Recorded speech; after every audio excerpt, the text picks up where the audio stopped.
Yá'át'ééh, my relatives. Hello. Today is Tuesday, I believe. Yes, it's Tuesday, April 19th, and I'm sitting down with my second cup of coffee, and I wanted to talk about Emancipation Day, which the nation and the District of Columbia celebrated on April 16th.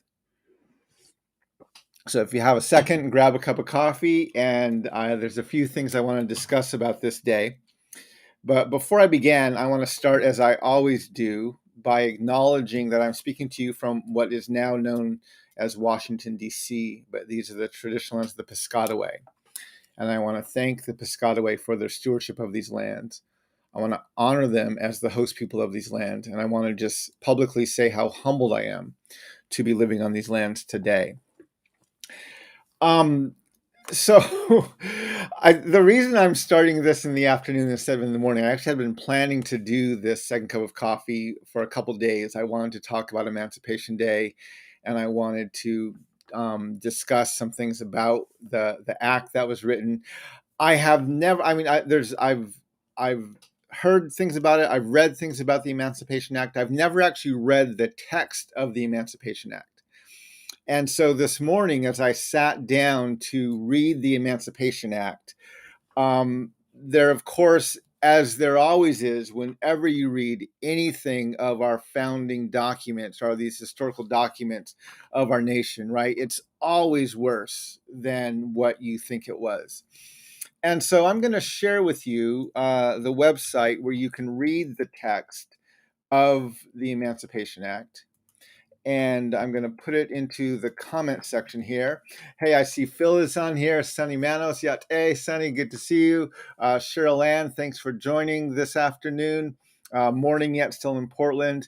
But yeah, I invite you to take a moment to read this Emancipation, or to look up this Emancipation Act.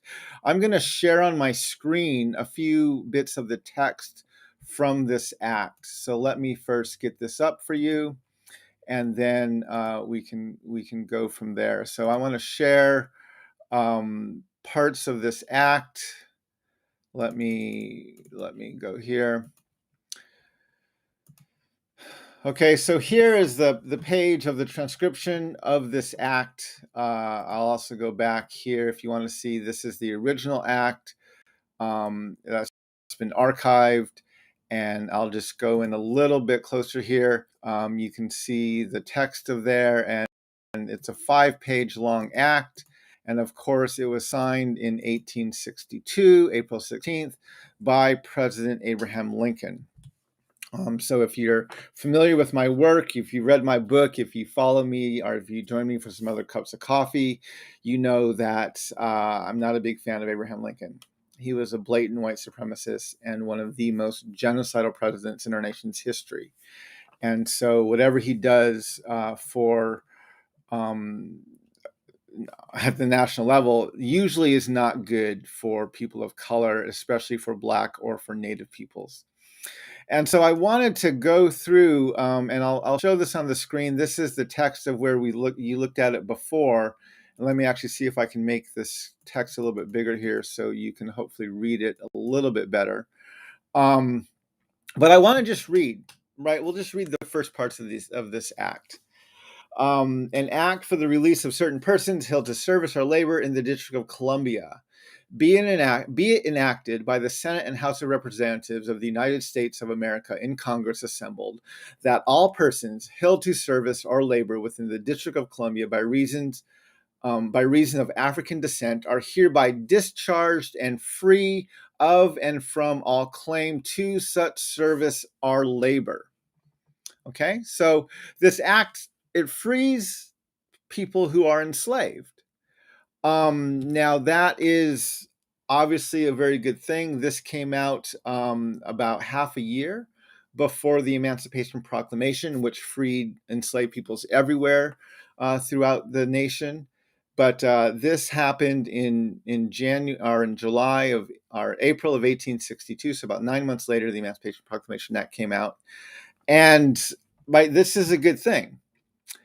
However, and this is what I intended to talk about today, if you look at Section 2 of this act, and I'm just going to read it for you, it says, "And be it further enacted that all persons loyal to the United States, holding claims to service or labor against persons discharged therefrom by this act, may within 90 days from the passage thereof, but not thereafter, present to the commissioners hereafter mentioned their respective statements or petitions in writing, verified by oath or affirmation, setting forth the names, ages, and personal descriptions of such persons, the manner in which said petitioners acquired such claim, and any facts touching the value thereof, and declaring his allegiance to the government of the United States, and that he has not borne arms against the U.S. during the present rebellion, nor in any way given aid or comfort thereto, provided that the oath of party of all the petitions shall not be evidence of the facts therein stated." So basically what they're saying is,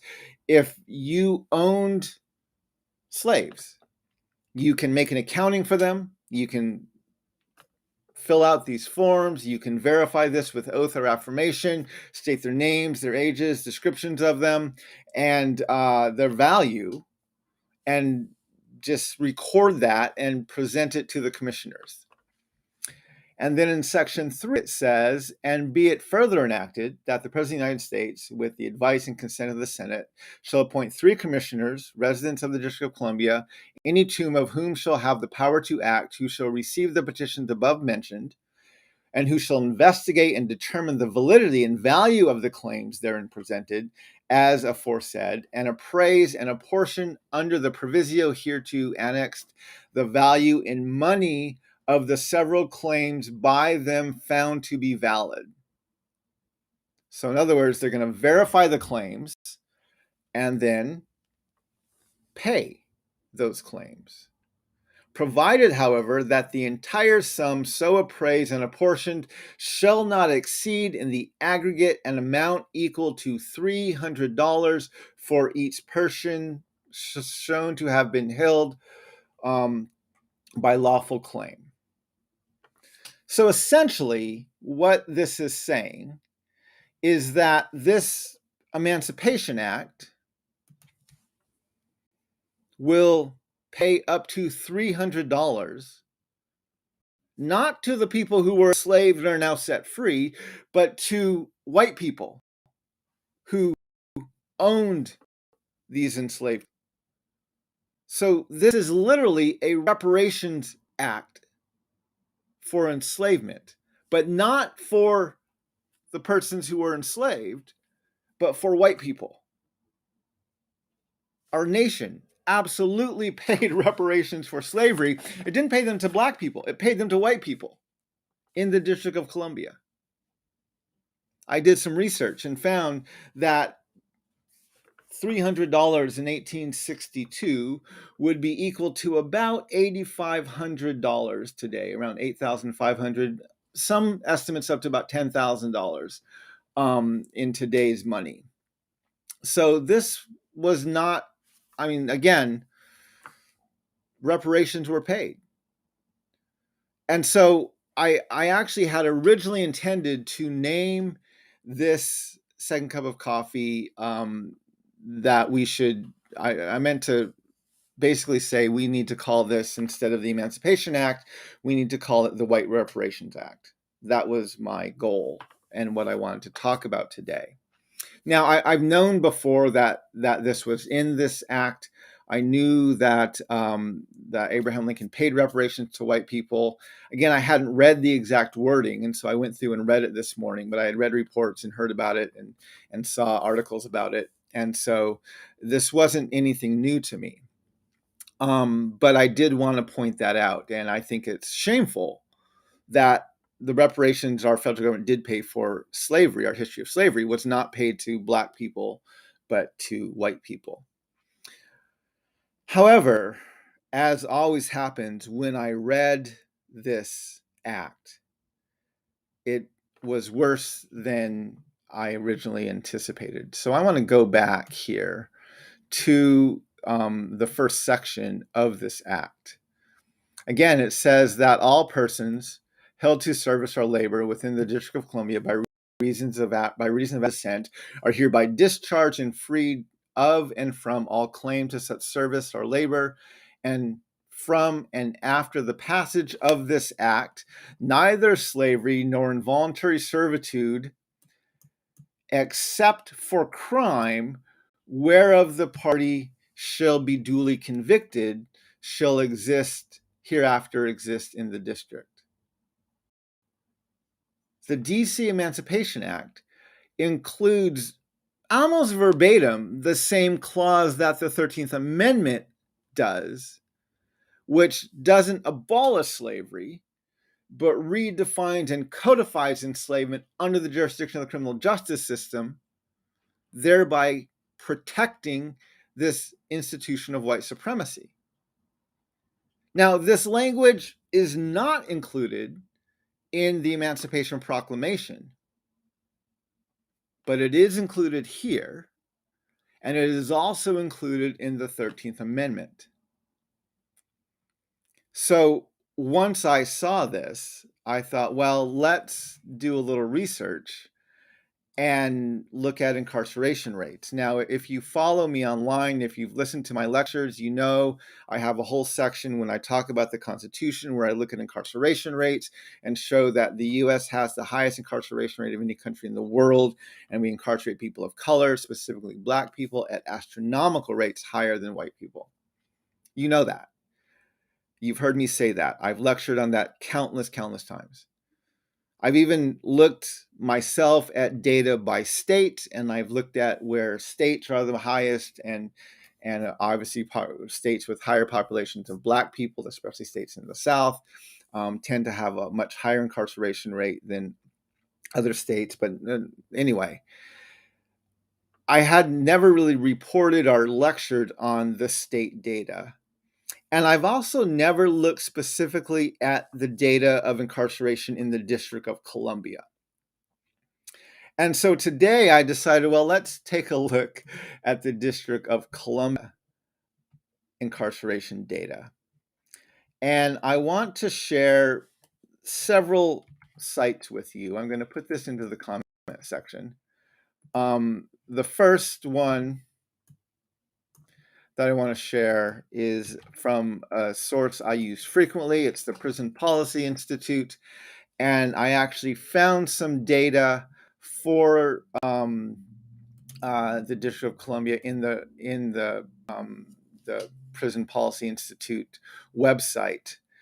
And so they report this. They usually have a big report for this, especially right after a census was taken. So a lot of these reports were from the 2010 census. This report came out in 2013, and it shows for the District of Columbia that there were 8,300 incarcerated people, 2,000 in local jails, 6,000 in federal prisons. And then if you read the explanation up here, it says Washington, D.C. has an incarceration rate of 899 per 100,000 people. This is including prisons, jails, immigration detention, and juvenile justice facilities. And then it goes on to say the DC criminal justice system is especially unique. After the Lorton Prison Complex was closed down in 2001, the district's prison population has been integrated into the Federal Bureau of Prison Systems. The District of Columbia's Department of Corrections currently operates 2 facilities that still serve functions similar to local jails. While we don't yet have good annual data sources for prison growth after 2001, the data that does exist indicates the District of Columbia has the highest incarceration rate of the US and therefore the world. Now, let me talk a little bit about this because I've done a ton of research this morning trying to make sense of all of this data and even what's saying. So in 2001, apparently the District of Columbia had like a state prison, a district prison where it housed its prisoners who were convicted of felonies. And that closed in 2001. And they began basically putting anyone who was convicted of a felony into the federal prison system. Because of that, the District of Columbia's rate of incarceration in the federal prison system is astronomically higher than than any other state, because we use that as our state prison here in the District of Columbia. Now, even in this report, it says, and again, there were a lot of different reports out there. There was no real consistent data I could find on the District of Columbia. But even in this report, you'll notice first it states that there are 899 per 100,000 people incarcerated. But then down here, it shows there were 8,300 people incarcerated. This was in 2013, and that we have the highest incarceration rate of any country, any state in the US, and therefore any country in the world, because the US has the highest incarceration rate in the world. And so when you look at the number of incarcerated people, and this was 2013 of 8,300, and you look at our population of in 2013, which was 619,371, that actually works out to an incarceration rate of 1,340, which again is higher than any other state in the union. And when you look at data for 2018, when the district's population was 684,000, and there was a total of 7,892 people incarcerated, that's a rate of 1,153. And so when the Prison Policy Institute says that while we don't have a good annual data source for prison growth after 2001, the data that does exist indicates that District of Columbia has the highest incarceration rate of any country of any state in the U.S., and therefore any country in the world. That is not hyperbole. The District of Columbia absolutely has the highest incarceration rate of any state in the union, and therefore of any country in the world. There's some other reports I want to share with you. This is a report from WAMU, which is the radio station of American University, and they published this report. And let me share this with you just a second here. So they published this report in 2019, and it said, District of Corrections, does DC really have the highest incarceration rate in the country? And they report that the source of the claim, and basically they said the source of the claim is the Prison Policy Initiative, which in its 2018 report found DC outpacing every state in the country in terms of incarceration rate. It reports that DC incarcerates 1,153 per 100,000 residents, higher than even Oklahoma and Louisiana and Mississippi, which are the highest states, and much higher than the national rate of 698,000. And so that article I just shared has some interesting data. Then I found another article written on a blog at Georgetown Law. And in that article, it's called The Disturbing Truth, True Justice, The Disturbing Truth About Incarceration Rates in DC. I'm going to share this in the comments section as well. And this report says that according to 2019 American Community Data Survey data, Black residents constitute 44.4% of DC's overall population. This was in 2019, with white, Hispanic, and Asian constituting 36.9, 11.3, and 3.8% respectively. While it would seem that DC has become more diverse, the jail population does not seem to be catching up with the times. The DC jail population, and I'm assuming this is talking about the two local jails we have here, is almost exclusively Black. 87.4% of male inmates are Black and 79.6% of female inmates are Black.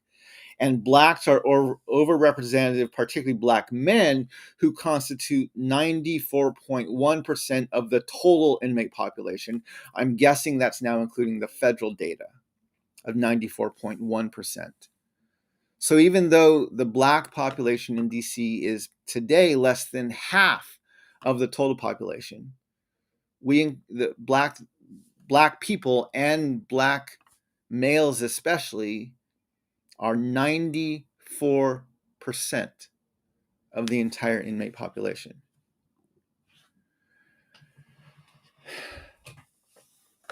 And so when we go back and we look at the Emancipation Act, which was signed by Abraham Lincoln, April 16th of 1862, and we note that this act uses the same clause as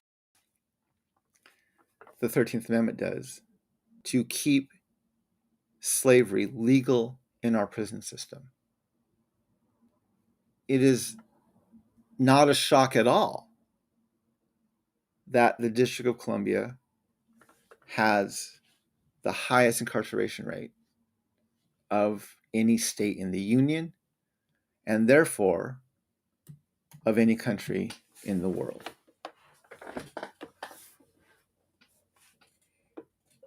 I spent at least, I don't even know how long, a significant amount of time this morning with my jaw just kind of gaping open, right?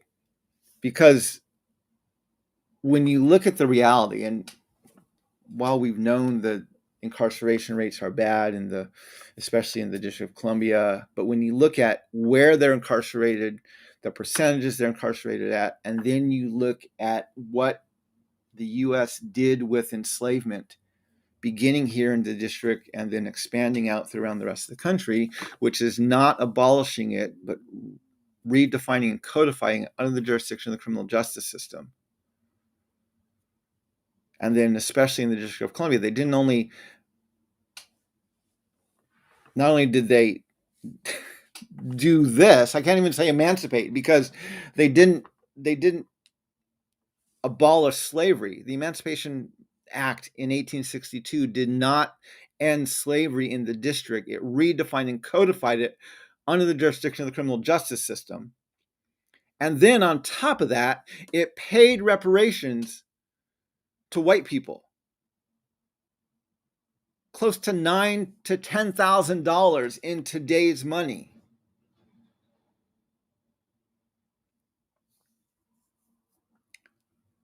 I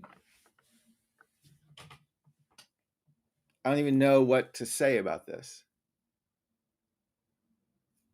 Right? It makes sense. This is what our nation does. It just feels overwhelming when you see it laid out in print, both in historical documents and in current statistics right in front of you. And so we need to stop calling April 16th of 2019 Emancipation Day. It was technically White Reparation and Black Incarceration Day. That's what it was. It was not emancipation. It was white reparations and Black incarceration. That's what the act did. So let's stop celebrating the benevolence of this white supremacist nation. And let's acknowledge not only what it did, but how that is impacting the lives that marginalized people, especially people of color, are living today.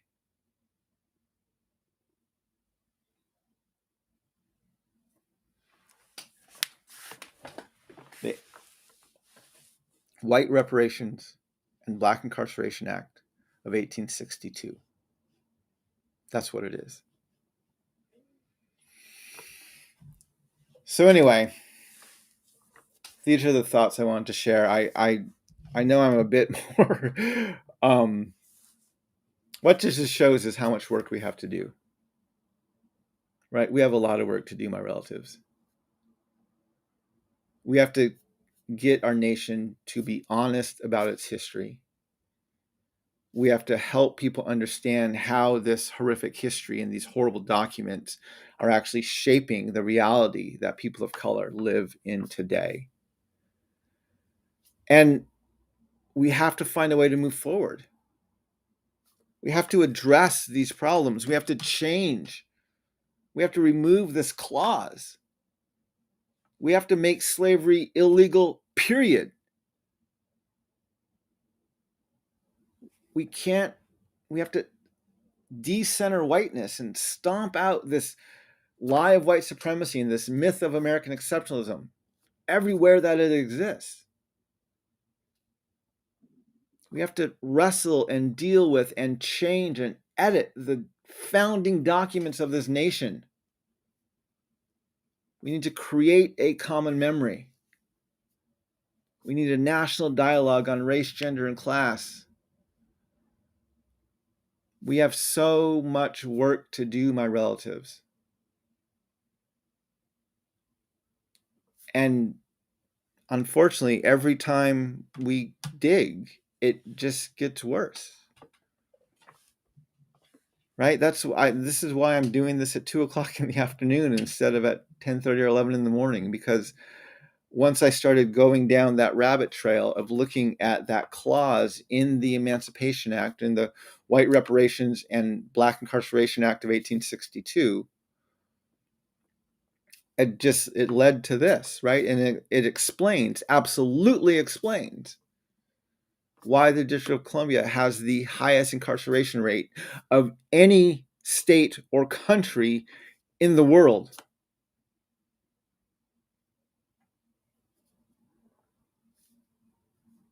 And so I wanted to share that with you today over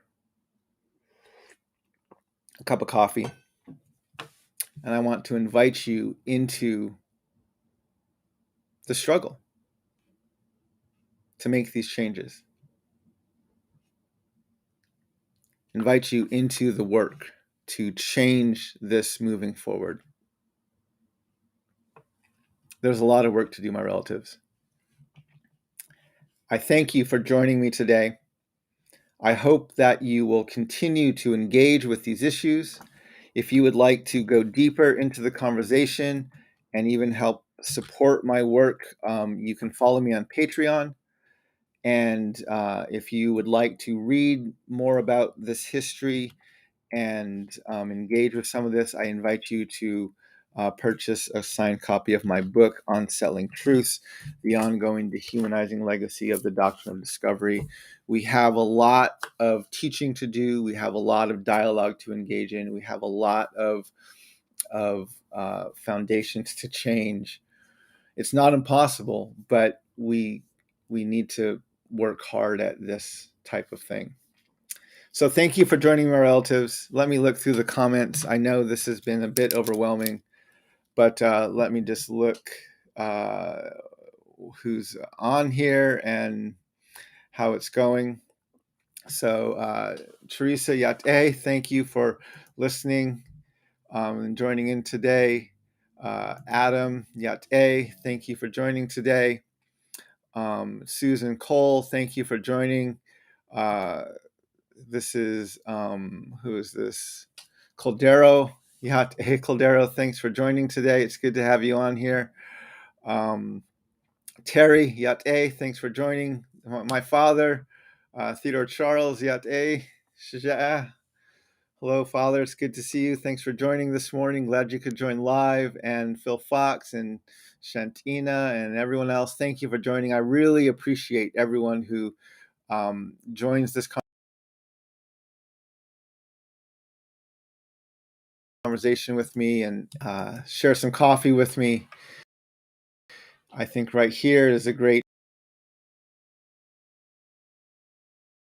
question. Shantina says, where do we teaching this? We start by engaging